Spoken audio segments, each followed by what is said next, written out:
بسم اللہ الرحمن الرحیم۔ ایز پیریڈ مواری کا مسئلہ۔ عام ریگولر روٹین کی مواری مکمل ختم ہونے اور غسل کرنے یعنی پاک ہو جانے کے بعد اگر قطرے آ جائیں جیسے زرد اور گدلا پانی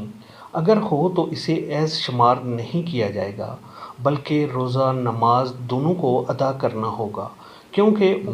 عطیہ رضی اللہ تعالی عنہا نے بیان فرمایا